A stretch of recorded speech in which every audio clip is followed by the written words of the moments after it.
mes délicieux co-créateurs, c'est Lilou, je suis avec Jean-Pierre Girard dans la région nantaise. Bonjour Jean-Pierre.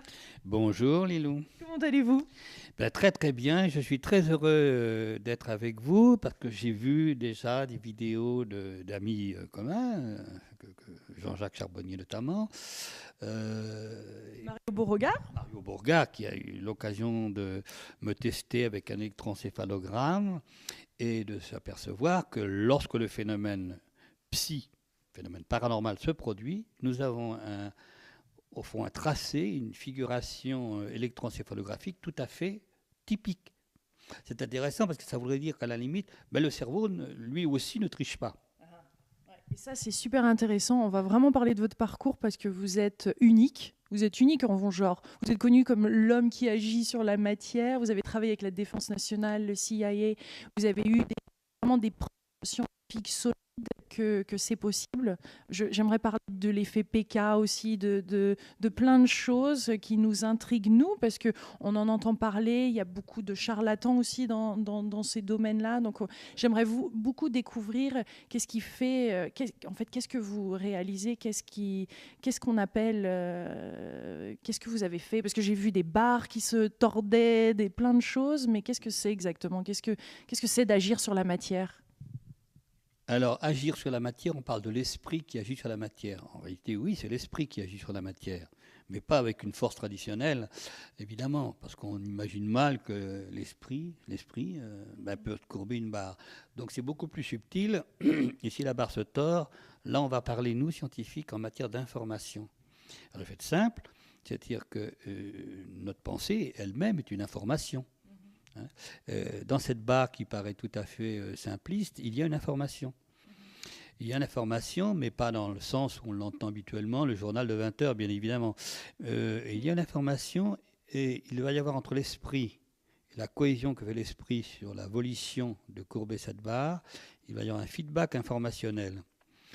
Et comme si on se mettait en connexion, vous vous mettiez en connexion avec la matière. Avec la matière. Alors chacun a imaginaire, lorsque je donne des stages que j'organise, où on voit d'autres sujets qui pratiquent ces expériences. Pour moi, c'est que du bonheur de ne pas être unique. La science n'aime pas les gens uniques dans ce domaine. Eh bien, je conseille la visualisation active, c'est-à-dire qu'on voit la barre qui est courbée alors qu'elle ne l'est pas encore. On la voit, on l'imagine en train de se courber. Et souvent, le sujet, ben, la voit qui se courbe dans sa main, ou en la posant pour la vérifier, elle continue à se courber. Nous avons des documents intéressants où la barre continue à se courber quand elle est posée sur la table. Alors, évidemment, pour un scientifique, c'est complètement impossible. Donc, il y a forcément là-dessous un truc, des trucs, etc. Alors, vous avez dû complètement les bluffer à l'Académie des sciences. Je vous ai vu faire différentes expérimentations, vraiment avec un panel d'experts et de scientifiques qui étaient là et qui ont été complètement bluffés, non? Alors, ce qui fait que, et là, je dis bien, je suis unique au monde, et croyez-moi, c'est sincère, parce que, je le répète, la science n'aime pas des cas uniques. C'est que j'ai pratiqué des expériences en laboratoire qui sont actuellement, d'abord, non reproductibles par la physique classique, ce qui est une preuve. On ne peut pas reproduire, par exemple, des effets pseudo-thermiques de pseudo-fusion que j'ai créés dans la matière, dans un tube scellé, devant l'Académie des sciences, et puis devant le sempiternel expert illusionniste qui est, comme on dit, le faire-valoir de la validité de l'expérience. Et ces mêmes illusionnistes, dont un particulièrement, a publié dans la revue La Recherche, puisqu'on l'interrogeait à ce sujet, il dit, nous, à un moment donné, nous avions conscience que nous étions là pour valider les travaux qu'elle allaient publier. Parce que comment pouvions-nous analyser ce qui se passait dans la matière dans un tube de verre scellé? Simplement, nous étions des garants, en quelque sorte, qui ont permis des publications intéressantes. Devant l'Académie des sciences, entre autres phénomènes, dans un tube de verre scellé, j'ai effectué des effets de pseudo-fusion qu'on appelle, c'est-à-dire que le matériau était comme fondu à l'intérieur, sans être dans les états de surface modifiés, à 650 degrés Celsius. C'est l'équivalent. Pour nos lecteurs, on pourrait dire que, pour nos spectateurs, on pourrait dire que le matériau s'est adouci, ce qu'on appelle en météorologie. Il est devenu mou, en quelque sorte, par rapport à la dureté traditionnelle qu'il a au départ. Des expériences également qui ont incité l'Académie des sciences à publier, c'est des expériences où j'ai durci C'est le contraire, durcit les matériaux dans des tubes de verre scellés également. Pourquoi des tubes de verre scellés? Ah bah toujours la fameuse précaution extraordinaire qui fait que le sujet ne peut pas toucher à l'objet. J'ai aussi vu des bouts de barre qui étaient entourés, en plus du verre, qui étaient entourés d'un fil de plomb ou de... Oui, d'ailleurs j'en ai une, je peux vous montrer, qui est une réplique exacte, parce que évidemment l'original est déposé, que je peux vous montrer. Pourquoi toutes ces précautions, le fil de plomb, le verre? Très intéressant votre remarque. Parce qu'en présence, donc, comme je l'ai dit, d'un beau parterre, François de Closet, d'autres scientifiques, le grand patron du CNRS, le président de l'Académie lui-même, bon, j'ai fait cet acte de fusion que je me proposais de faire, donc, parce que je l'avais fait à Lyon à 800 degrés Celsius. L'illusionniste qui était présent dit, attendez, moi je ne suis pas très très scientifique, mais on me dit que Girard fait fondre, enfin crée une chaleur... alors on va entourer de fils fusibles là-bas. Et les fils fusibles, ils fondent à moins, ils n'ont pas besoin de 650 degrés ou de 800 degrés pour fondre. Donc s'il utilise un artifice physique qu'on ne connaît pas mais qui reste dans le domaine de la physique, on le saura. D'où ce fil de plomb qui entoure cette éprouvette d'un matériau d'astronautique qui est extrêmement très particulier, qu'on ne trouve pas chez le quincaillier du coin, dans un tube de verre scellé. Et là, j'ai fait donc créer ces points de fusion sans que les fils fusibles fondent. Alors, souvent... C'est leur réaction. Une réaction évidemment assez que ce soit le CNRS ou d'autres, c'est une expérience qui dérange beaucoup. Et là, nous assistons là à un phénomène, hélas, très connu en science, un phénomène de dissonance cognitive. C'est-à-dire qu'avait décrit très bien Fetzinger, où un scientifique placé devant un phénomène qu'il ne peut pas accepter. Dans son domaine, il est parfait, extraordinaire, couvert de publications remarquables, mais dans ce domaine-là, il écarte tout à fait ce qu'il a vu. C'est-à-dire qu'il dit c'est impossible, donc il va donner des solutions physiques qui sont plus improbables encore que le phénomène lui-même. C'est comme quoi cognitive. Qu'est-ce que ces scientifiques ont ou sortent comme théorème ou idée ou... Souvent, ça m'arrive très rarement, puisque les expériences, je parle de laboratoire ou dans des contextes absolument discutables, protocole d'illusionniste et tout, expérience en double blind, en double aveugle, donc voilà, faite avec un autre laboratoire anglais notamment sur les durcissements de matériaux. Ils disent qu'il y a eu quelque part une manipulation qui a été faite, enfin ils ne savent pas quoi dire, ils ne savent pas quoi expliquer. Par exemple, récemment... Ils choisissent eux-mêmes les matériaux. Ah oui, puis même les matériaux. Ah bah oui, c'est eux qui fournissent ces matériaux. Dans les stages, c'est moi qui les achète au bricoleur, à la grande surface de bricolage du coin. Et les stagiaires repartent avec leur barre, ou repartent avec la barre que j'ai courbée. Bien sûr.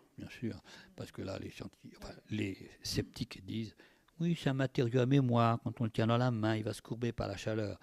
Aller courber une barre comme ça, même si elle était en matériau à mémoire de forme, qu'on appelle, c'est absolument impossible. Quand on voit la position de la main qui caresse la barre, c'est impossible. Mais c'est de la mauvaise foi. C'est même pas la mauvaise foi. Vous savez, ce qui est redoutable chez nos amis sceptiques, c'est qu'ils sont de bonne foi. Vous allez dire, c'est curieux quand même, Jean-Pierre, le langage qui me tient. Je me méfie de la bonne foi. Vous savez, au nom de la bonne foi, on se met des explosifs autour de la ceinture. Parce qu'on est de bonne foi, on défend. Et ces scientifiques on ne peut pas les convaincre. Je suppose qu'ils ont même dit que vous étiez dangereux. Dangereux, non, je suis content d'être plus pernicieux, de dire que je suis un brillant illusionniste, charlatan de surcroît. Oui, j'ai droit à beaucoup de qualificatifs. Et c'est très étonnant. Mais moi, ça ne me blesse plus, ça me chiffonne un peu. Il y a 3 sites actuellement qui sont vraiment contre moi, qui disent tout et n'importe quoi. C'est pas mal. Sur l'ensemble des sites qui disent des choses sympathiques en ce qui me concerne, les zététiciens, les sceptiques du Québec, qui ont vraiment été absolument, même des attaques ad hominem, absolument lamentables. Et puis, j'en cite pas un autre, parce que je suppose qu'il y en a 3. Ça me fait plaisir qu'il y en ait 3, mais il y en a 2 principaux, disons. Mais quelles sont les applications de tout ça et comment vous avez évolué? Parce que ça, c'était il y a quand même pas mal de temps, non? C'était dans les années 70, c'était à quel moment? Dans les années 80, oui. 80? Expérience, oui, que nous avons faite, qui a été publiée en 1986 dans une revue scientifique contresignée par l'Académie des sciences.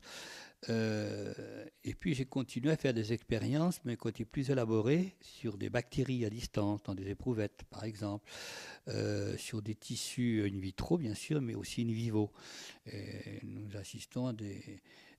Alors c'est vrai que les conférences que je donne maintenant ne sont plus axées seulement sur l'action de l'esprit sur la matière, mais aussi l'action de l'esprit sur le vivant. Et là, il faut être beaucoup plus... On a une information qui est beaucoup plus riche sur le vivant. Quand on veut rétablir un équilibre cellulaire perturbé ou des... Alors, je n'irai pas trop loin dans l'expression concernant cette action de l'esprit sur le vivant, parce que très rapidement, on va dire, ça y est, Girard, on le voit arriver avec ses petits sabots, il va soigner les cancers, il va soigner tout ça, c'est l'homme miracle.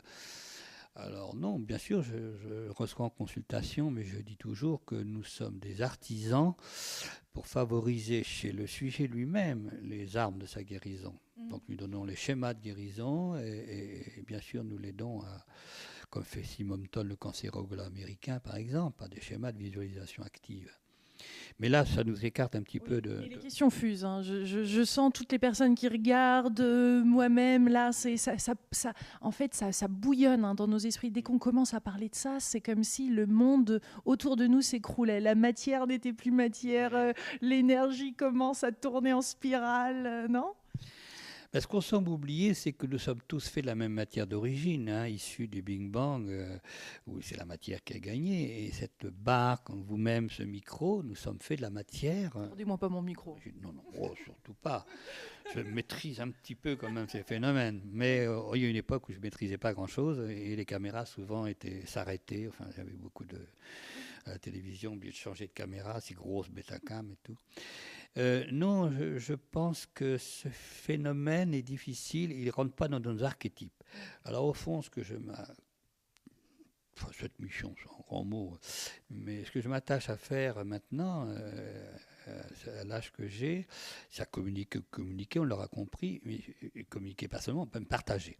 Faire comprendre aux personnes qu'il faut qu'ils effacent un petit peu tous ces schémas mentaux qu'ils ont, du non possible, et nous ne sommes pas encore rentrés dans nos archétypes, cette histoire de courber les barres ou de déplacer des objets ou autres. Et je crois que j'ai un chemin pour expliquer cela en disant, c'est bien, tout le monde peut courber les barres, on le voit maintenant dans les stages, tout le monde peut faire des effets physiques. Je dis que ça, c'est l'iceberg, c'est sympathique, tout le monde voit son petit phénomène de télépathie, tout le monde, c'est que du bonheur ces stages. Mais je dis bien, attendez, ça doit nous amener à dire ce que nous faisons sur une barre ou déplacer un objet, de nous permettre de dire, mais qu'est-ce que nous pouvons faire pour nous, sur le vivant? D'abord pour nous en auto-guérison. Et dans nos vies, dans notre quotidien. Et dans le quotidien. Dans le quotidien, vous vous rendez compte, ça nous... Je prends souvent quelque chose de très prosaïque. Je parle de l'eau, qui est un élément évidemment indispensable à la vie. Personnellement, je n'en abuse pas beaucoup. Je suis très civique et je préfère la boisson de Bacchus. Mais l'eau va geler à -1 et va être en phase gazeuse à +100 degrés. Qu'est-ce qui s'est passé? C'est passé un micro-phénomène. On a une différence de température d'1 degré chaque fois. Et pourtant, il se passe quelque chose d'extraordinaire. Quelque chose qui est liquide devient solide. Quelque chose qui est liquide devient gazeux. Quand on a compris cela, on a compris le psy, qu'on appelle la puissance du psy. C'est avoir cette petite chose qui bascule en nous, qui nous amène pas seulement une croyance. Parce que souvent on dit « Ah oui, je crois à ces phénomènes ». C'est déjà la première étape, je crois, parce que j'ai vu des travaux, parce que si, j'ai vu des vidéos, et puis j'ai vu des illusionnistes qui ont dit, émerveillés, ah oui, ce que fait Girard n'a rien à voir avec notre art. Ça va au-delà, ça c'est les premières étapes. Parce que nous avons un néocortex, là, qui est pensant, qui est rationnel, qui a besoin. Il est incontournable, on parle souvent, le cerveau gauche, le cerveau droit. Attendez. On a besoin de rationalité avant de passer, je dis entre guillemets, bien évidemment, au non rationnel. Plus pour certaines personnes que d'autres. C'est-à-dire qu'il faut libérer ce côté rationnel pour accéder à quelque chose de plus. Mais on a besoin de ce côté rationnel. On a besoin de savoir que c'est possible. Attention, on a besoin de savoir que c'est possible. Chacun aura sa voie de conviction. Croyance, oui, la croyance est la première étape. Mais ensuite, nous devons passer à l'évidence. La croyance, nous l'acquérons de l'extérieur. D'accord, par l'info, par divers éléments. Et puis ensuite, ça s'intègre en nous tellement que c'est l'évidence. Et moi, je vois les sujets qui font des phénomènes, enfin les sujets, je ne vois pas comme des sujets de laboratoire, mais les stagiaires qui pratiquent des phénomènes se trouvent dans l'évidence. Alors, il est vrai, et je le mets sur mon site, girard.fr, avec beaucoup d'honnêteté, vraiment, en disant, c'est vrai que les stagiaires qui sont en ma présence, évidemment, se libèrent plus, il y a un effet placebo qui vient s'ajouter.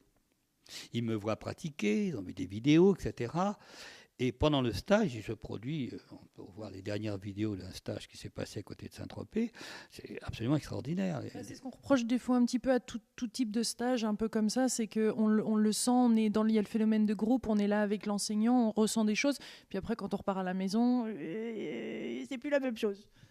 C'est exact. Mais le fait d'avoir fait un phénomène physique dans ce stage permet d'avoir une espèce de confiance en soi qui fait que pour aborder des phénomènes plus subtils que je donne dans la formation, notamment j'attache beaucoup d'importance véritablement à la notion de santé, utiliser le psy pour sa santé, parler à ses cellules. Alors on a entendu ça déjà autre part, bien sûr. L'affirmation, la visualisation. Voilà, visualisation. Mais le fait d'avoir fait des phénomènes physiques, si vous voulez, donne une évidence qu'on peut agir. Moi, j'ai eu une pathologie il y a quelques mois quand même assez grave, puisque j'avais 6 mois à vivre. J'avais un glioblastome grade 3, qui était en train de passer en grade 4.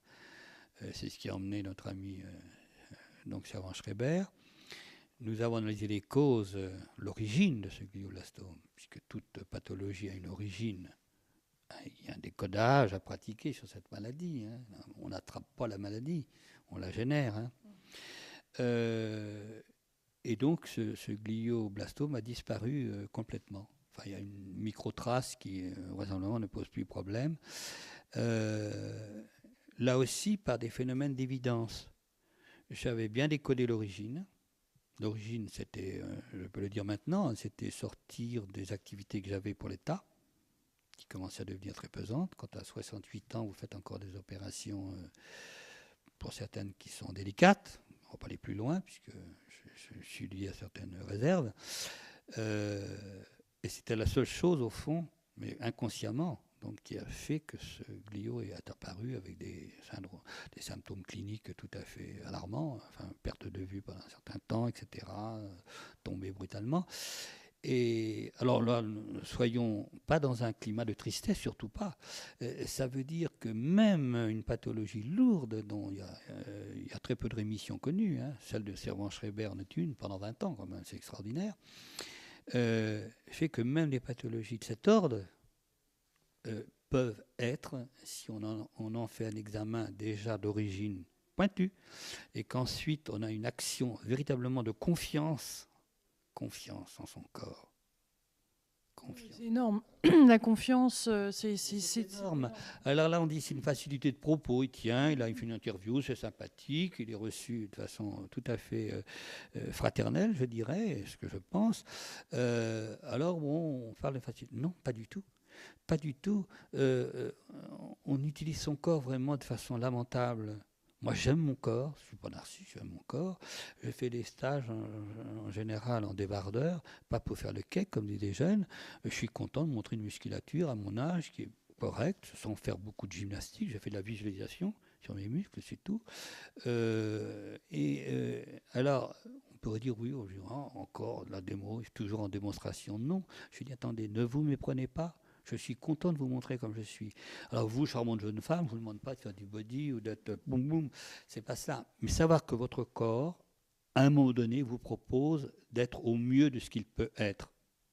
Il n'y est jamais. Alors, et là aussi, on doit être dans l'évidence de ce qu'il peut nous apporter.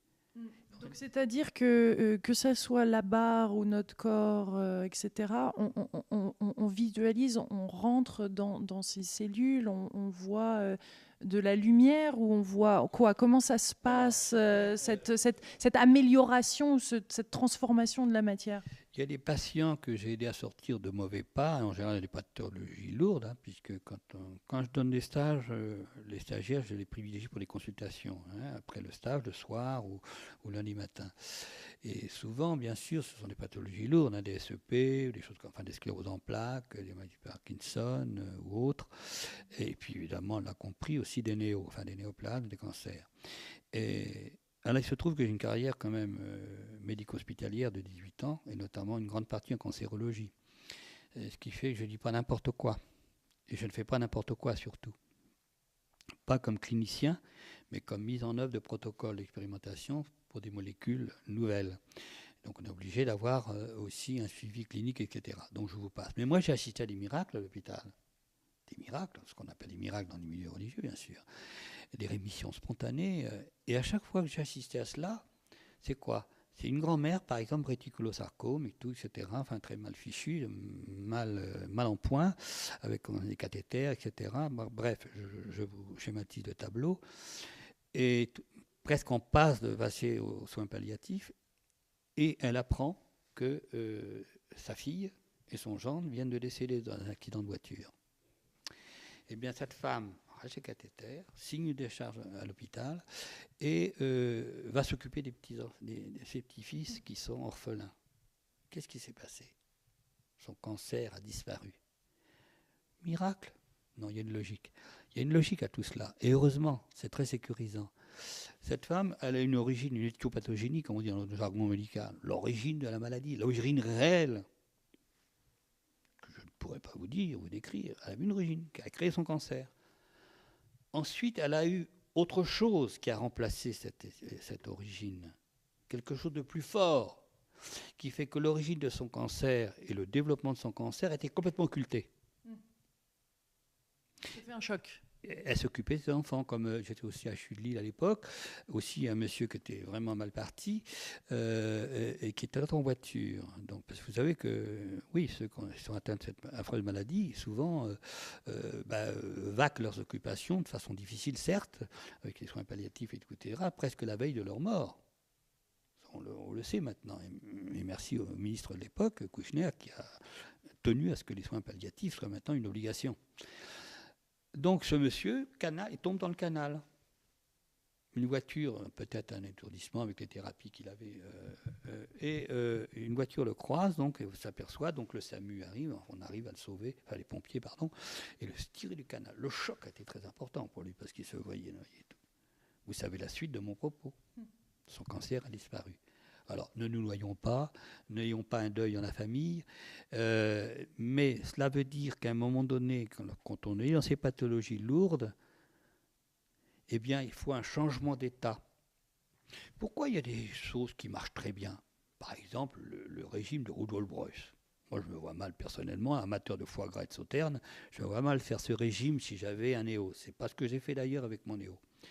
Donc, mais pour certains, ça va être un choix, par exemple, un choix sincère. Je fais le régime. Et ce régime qui est efficace, notamment dans des leucémies, etc., c'est un changement complet de vie. Vous mettez aux légumes, etc., au jus de fruits, au potage et tout, alors que vous avez l'habitude de manger normalement. Et puis, il y a les jeûnes bien conduits. Alors maintenant, moi, je professe les jeûnes depuis 25 ans. Et maintenant, en fait, en cancérologie, en oncologie, maintenant, on va vers les notions de jeûne. Pourquoi? Les cellules cancéreuses sont 10 fois plus chargées en glucose que les autres cellules. Elles se baffrent littéralement. Et puis alors, elles sont malignes parce qu'elles font, tout simplement de le lire, elles font autour d'elles un petit mur. Je vous passe le détail du mur, enzymatique et biochimique, qui fait que les vrais défenseurs de l'organisme, les lymphocytes T, passe à côté, il ne voit rien. Bon, il n'y a rien à signaler. Non, il n'y a rien à signaler. Qu'est-ce qu'on continue le chemin? Alors, elle se développe. Pas d'apoptose. Elle ne meurt pas. Et elle continue, n'est-ce pas? Voilà. Et souvent des jeunes. Il y a un médecin juif qui a écrit un livre sur son cancer. Il arrive à la rafle du Veldiv, etc. Il arrive dans un camp de concentration allemand, nazi. Et là, il est au jeûne, forcément. Il était métastasé de partout. Enfin bref. Il écrit un livre en disant c'est le camp de concentration qui m'a guéri. Pourquoi? Parce qu'il a été vraiment une diète obligatoire, enfin un jeûne obligatoire pratiquement, hein, puisque ce qu'il mangeait. Et il y a des cas comme ça importants. À l'hôpital de Bethesda, il y a une cancérologue qui a fait des travaux aussi là-dessus, en disant je vais diminuer les ingestats de mes patients de 40%. Et elle avait des cancers tout venant, comme on appelle, hein, en phase importante, grade 3, grade 4. Elle a eu des rémissions. Et elle a eu vraiment des cancers qui se sont stoppés. Alors, il n'y a qu'un type de cancer dont je tairai forcément, parce qu'on va rentrer dans la médecine, mais quand il y a une protéine qui est présente, qu'on appelle la P13K, et qui là fait que le régime semblerait moins efficace. Mais au-delà de, oui, oui, on s'est éloigné parce que forcément ça ouvre la santé. Hein. Oui, et ça serait une vidéo et on aura certainement l'occasion de se revoir et de refaire sur ce sujet-là. Mais je suis vraiment intéressée pour qu'on comprenne tous comment c'est possible, quel est le mécanisme en fait qui permet de plier cette barre et aussi tout ce qui est ensuite sur le vivant. Mais ça part de quoi? Quel est le principe? Qu'est-ce que vous voyez? Qu'est-ce que vous imaginez? À la limite, peut-être montrer, l'expliquer pendant que ça se passe et nous décrire ce qui se passe vous dans votre expérience quand ça se passe. On a envie de rentrer dans votre monde, ou j'ai envie de rentrer dans votre monde. Alors l'explication, encore une fois, pour qu'une barre se tord ou un objet se déplace, etc., ou une action sur le vivant, on semble qu'il y a moins de force. En fait, c'est la même origine. Ce ne sont pas des forces traditionnelles. J'ai courbé des barreaux sur cette vidéo, on le voit, qui sont d'un diamètre absolument impressionnant. Il faut plusieurs tonnes d'applications mécaniques. J'ai fait un film pour la chaîne allemande, ProSieben. On voit une barre, à la presse, il découpe la barre pour voir s'il n'y a pas des produits chimiques et tout. Donc il faut des forces considérables. Et notamment pour durcir des matériaux, un bombardement en neutrons, c'est un scientifique qui l'a dit sur TF1, un bombardement en neutrons pendant 24 heures pour essayer de faire la même chose, et encore, on n'est pas sûr que ça fasse la même chose. Donc c'est pas un être humain, et j'espère qu'à vos yeux, que je suis normal. Donc c'est pas un être humain normal qui peut avoir cette force en lui. Donc on ne raisonne plus en force, on raisonne, comme je l'ai dit tout à l'heure, en information. Et cette information, c'est une explication très schématique, hein, un peu plus complexe, mais en fait, comme je disais tout à l'heure, la pensée cohérée souhaite un acte. Alors préalable, toujours être dans le désir et jamais dans la volonté pour faire du psy. Dans l'intention? C'est l'intention, c'est le désir. Donc, le désir, c'est après. Voir le jeu. Vous savez, c'est plus puissant le désir que l'intention? Il faut une intention, un minima. Mais l'idéal, c'est d'être tout d'un coup dans le désir de faire. Et puis, ne pas insister. Si ça ne marche pas, bon, c'est pas grave. Faire un espèce de lâcher prise. Et surtout, ce qui est curieux, c'est se donner le droit à l'échec. Alors, quand je dis ce mot-là, comment on se dit droit à l'échec, c'est pas très positif. Mais si, c'est positif. Vous vous proposez de faire quelque chose que peu d'êtres humains au monde font. Donc, vous avez le droit à l'échec. Ça vous libère. Oh, le droit à l'échec, ça ne marche pas. J'ai le droit. C'est pas évident. Alors, le droit à l'échec, c'est important, donc, et surtout, être dans le désir. Et j'ai dit plusieurs reprises dans des interviews, je compare ça à la libido. La libido ne peut s'exprimer que dans le désir. Vous mettez de la volonté dans la libido, nous les hommes, nous sommes bien placés pour savoir que ça ne marche pas comme ça. Il comprendra qui veut. Donc, c'est le désir simple. Voilà, je désire, je m'amuse, même voir le jeu. Et puis cette projection que c'est possible, justement, arriver à l'évidence. Alors évidemment, ça ne marche pas tout de suite, ou des fois ça marche tout de suite, puis après on veut reproduire, et ça ne marche plus du tout. Et les stagiaires, la plupart du temps, quand ils rentrent chez eux, ça ne marche plus. D'autres, au contraire, font des miracles chez eux, mais n'ont pas pu réaliser devant les autres, ils étaient peut-être intimidés. Donc ce phénomène n'est pas aussi compliqué que cela. C'est l'exemple de l'eau que j'ai pris tout à l'heure. Il faut peu de choses. C'est l'évidence. C'est ça, ce 0 degré là, de -1 à +100. C'est ça, c'est l'évidence. Quand c'est évident, tout est possible. Moi, j'ai fait des phénomènes, justement. Quand je suis venu en laboratoire, les premières fois, c'était des courbures de barres impressionnantes, avec des jauges pour tester ce qui se passait à l'intérieur de la matière. Et puis un matin, un jour, un scientifique me dit « Ah, Girard, vous ne pourriez pas essayer de durcir du métal, enfin durcir un alliage ?» Mais j'ai pris ça comme un jeu. Je me donne le droit à l'échec. j'avais déjà prouvé que les courbures, dans des conditions tout à fait contrôlées, étaient possibles. Alors là, j'ai réussi, et plusieurs fois, et dans des tubes de verre, et dans un laboratoire anglais, etc., et en France également. Donc, parce que j'étais dans l'évidence que c'était possible, mais je me suis mis quelque chose de libératoire, c'est le droit à l'échec. Et peu de gens comprennent quand j'énonce ce droit à l'échec. Et c'est ça qui est intéressant. Donc, Un enfant aussi a sans le savoir. quand des enfants viennent en stage, c'est que du bonheur. Au début, je ne prenais pas des enfants. Maintenant, je prends des enfants.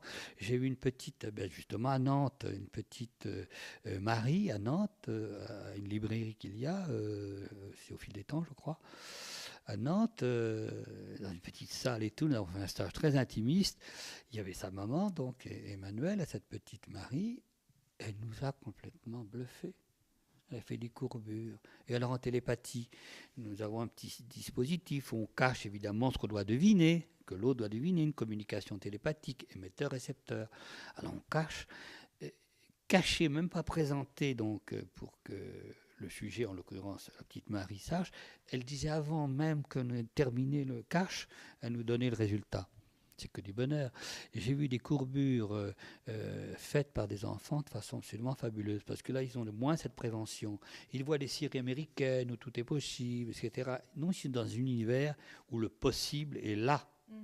Mais qu'est-ce qui agit, qu'est-ce qui permet cette courbure-là, au-delà de pas voir l'échec, de visualiser, quelle est la force, qu'est-ce qui agit? Alors, qu'est-ce qui agit là, La force de vie, on parle de quoi? Je vais prendre un exemple. Il y a des ondes. Qu'est-ce que je pourrais prendre comme exemple? Je vais prendre l'exemple que je reprendrai peut-être plus tard aussi sur un autre sujet. Vous avez un téléviseur chez vous. Parfait, ce téléviseur. Si il ne reçoit pas des ondes hertziennes, vous les voyez où actuellement les ondes hertziennes? Vous ne les voyez pas, cher ami. On va des antennes sur la tête, pardon. Vous ne les voyez pas. Et pourtant, ces ondes hertziennes contiennent beaucoup d'informations. Elles vont arriver par la parabole. Et comme disait Jésus, bien sûr, mais ça, tant pis, je l'ai fait, je ne le dirai plus. Et elles arrivent dans le téléviseur, et le téléviseur, par son alchimie électronique, va transformer ces ondes hertziennes que vous ne voyez pas, que vous n'entendez pas, en images et en son. Et ce n'est pas dans le téléviseur que se trouve toute cette information. La conscience, c'est exactement pareil. La conscience est non locale. Alors, je ne suis pas le seul à le dire, heureusement. Si vous avez interviewé l'ami Mario Borga, il vous le confirmer. Mais ça fait des lustres aussi que je parle de conscience non locale. On en parlera encore plus dans une autre interview. En fait, c'est en deux parties cette interview. Il va y avoir aussi l'au-delà, les phénomènes de l'au-delà. Oui, elle est importante aussi pour les phénomènes psy. Et cette conscience non locale, donc qui n'est pas générée, construite par le cerveau, mais le cerveau est comme le téléviseur, c'est lui qui va mettre en œuvre tout ça, il accueille, c'est un propriétaire qui accueille la conscience. Eh bien, il va générer des ondes. Alors, c'est ce qu'on appelle des ondes, comme dirait mon ami. J'ai repris d'ailleurs le mot, c'est pas ce nom-là que j'avais en physique dans mes théories, mais de psychomatière. J'ai bien aimé le mot de psychomatière qui a été un peu généré par d'autres auteurs, et notamment Emmanuel Ransford. Et ces particules de psychomatière entrent en résonance avec les particules de cette barre. Il y a une résonance, comme les phénomènes en physique de résonance, on va avoir une désorganisation des portions d'électrons. Il y a 1 milliard secondes de cycles d'électrons. Et pendant 1 milliard aussi à la seconde, ils changent d'orientation. Nous allons désorienter donc une portion qui, par phénomène de résonance, va se répandre en quelque sorte. C'est une explication que, ne m'en veuillez pas, qui est extrêmement simplifiée. Et en fait, cet ordre que nous donnons, qui n'est pas, encore une fois, un ordre de la volonté, mais ce désir simplement, va faire que la barre va se courber. Pas toujours dans le sens où on veut, mais il va se passer des choses. Beaucoup, peu ou prou. Ou alors on va accumuler une information, et puis le stagiaire un peu désespéré, il dit oh, ma barre ne se courbe pas, allez, on va la vérifier. Et au moment où on la vérifie, on voit qu'il y a déjà un début de courbure. ou des fois elle se courbe au moment où on la pose. C'est merveilleux. Mais l'information qu'on transmet doit être la même et constante pendant une certaine période est-ce qu'on peut avoir des doutes aussi, je suppose? On peut avoir des choses qui interfèrent Tout à fait. Ben oui, c'est tout. c'est à ce point-là plutôt que ce point-là, elle va se courber dans ce sens-là plutôt que dans ce sens-là. Enfin, il y a plein d'interférences. Alors je crois qu'il faut simplifier. Vous savez, c'est comme dans les domaines de visualisation que je conseille dans certaines pathologies. Il ne faut pas visualiser ce qu'il y a autour. Il faut visualiser le résultat. Mais comme quand on parle beaucoup de la loi de l'attraction aussi, en ce moment, il faut visualiser le résultat de ce qu'on veut, ce qu'on aimerait vivre dans notre vie. On rejoint. Vous savez, je n'ai pas du tout la prétention d'inventer. J'associe à mes phénomènes un petit peu des choses qu'on connaît par ailleurs et qui sont tout à fait réplicables. Donc on visualise le résultat, mais pas le comment. Alors pour certains, l'explication que je donne, ça va les aider. Parce qu'ils ont un esprit un petit peu rationnel, c'est pas péjoratif, on peut être rationnel. Moi, je connais des rationalistes qui ont, notamment le docteur Fred Kranz, hélas, qui nous a quittés, qui a donné sa démission, lui, rationaliste, parce qu'il a constaté des phénomènes, il a voulu les affirmer auprès de cette union et tout, etc. Il a vu que les gens ne voulaient rien savoir, il a démissionné.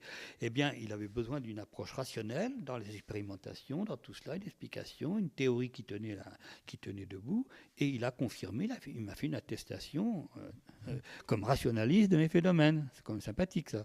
Voilà. Donc là, c'est pareil. Je crois qu'il faut viser le résultat. Chacun a son image mentale.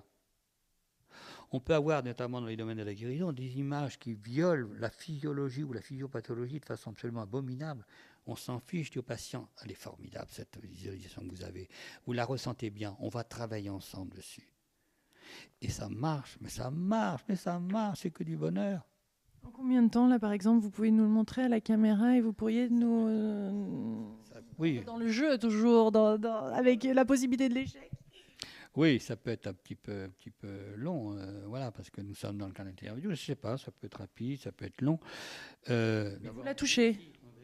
Allez. Oui, ben, je touche la caresse parce que ça Toujours dans le désir, il faut la caresser. Oui. Oui, on prend la référence à la libido.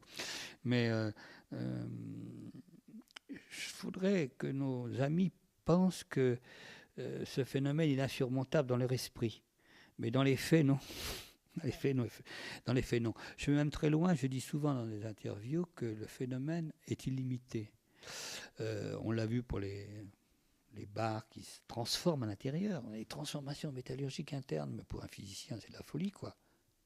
Des structures qui n'existent pas. Des structures qui ont permis à la société Péchinet June Kuhlmann, par exemple, de déposer les brevets. Ça leur a donné des idées pour déposer des brevets en métallurgie. Donc, quand on est à ce stade-là, l'imaginaire, au fond, on peut résumer comme cela. Les phénomènes ne sont limités que par la conscience qu'a le sujet de pouvoir les produire. Et ça va très loin, mais j'ai vu des phénomènes, malheureusement, qui n'étaient peut-être pas forcément sous la rigueur d'une observation scientifique, mais des phénomènes complètement déjantés, si je puis dire, parce que simplement, voilà, j'étais dans un contexte où je m'en fichais, où pour me marrer, où j'étais dans l'état euphorique d'une absorption d'une boisson sympathique, voilà, ou faire des choses. oui, si, ça favorise, hein. Mais je ne le dis pas trop, quoi. Ça y est, maintenant. Abuser de l'alcool, hein, c'est pas bon. Abuser de l'alcool, non, c'est pas très bon. Mais donc là, en quelques minutes ou là, je sais pas, ça peut être. Je sais pas comment on fait parce que vous êtes limité par le temps, non? Vous êtes limité par le temps, non? Non, mais je crois que la matière va coopérer. Ah ben il faut que la matière coopère, hein, sinon on lui en veut à la matière. Oui, déjà, ça commence. Oui, je crois que ça commence un petit peu, oui.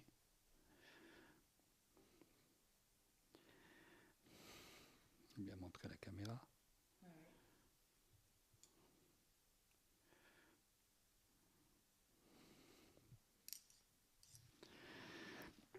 Oui.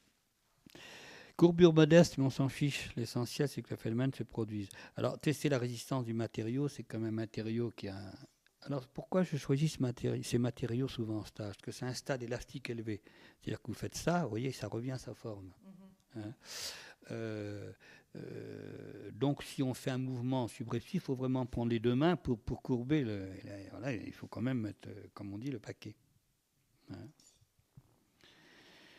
Alors, c'est sympathique.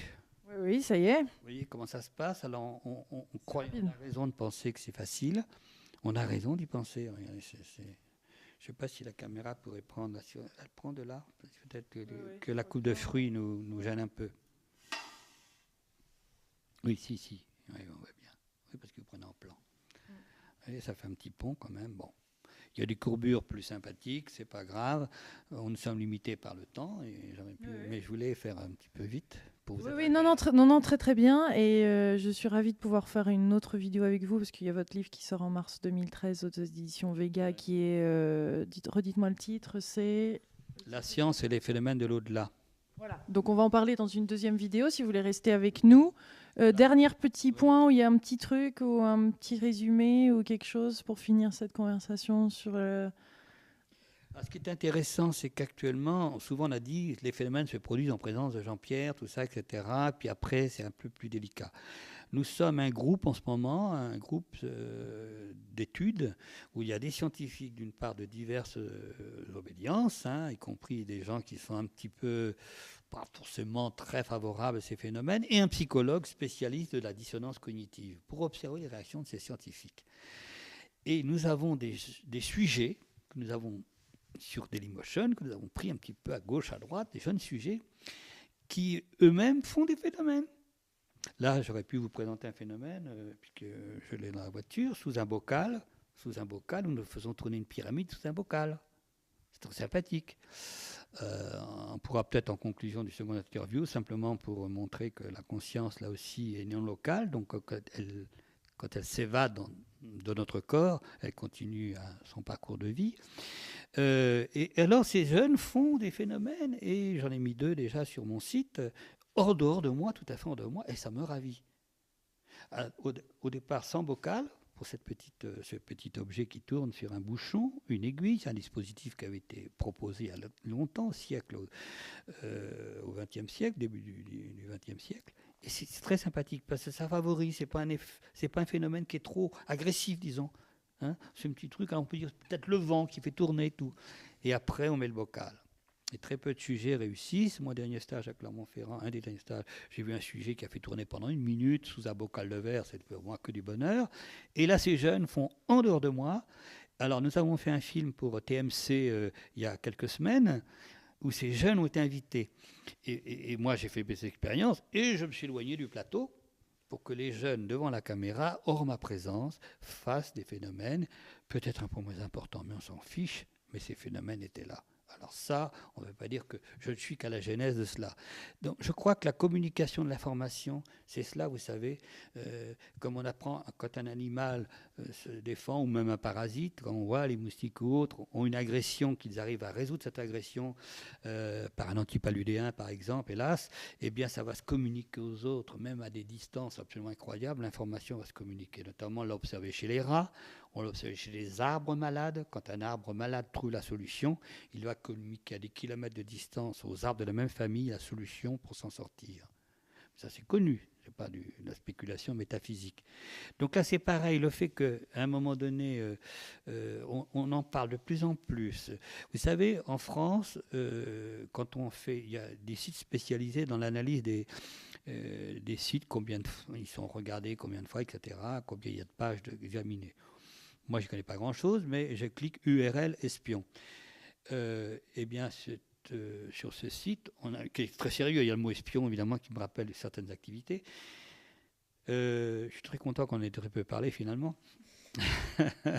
Mais c'est dire, oui, eh bien, mon site est 7000 en France, classé comme 7 milliards. Alors, je ne suis pas un site marchand, et dans le monde, surtout, il est classé 262 millième sur les millions de sites qu'il y a. Ça veut dire qu'il est très regardé, il n'est pourtant pas en langue anglaise. Voilà. Alors, le sujet passionne, de plus en plus. Alors, on n'a pas parlé d'espions, et puis c'est bien ainsi.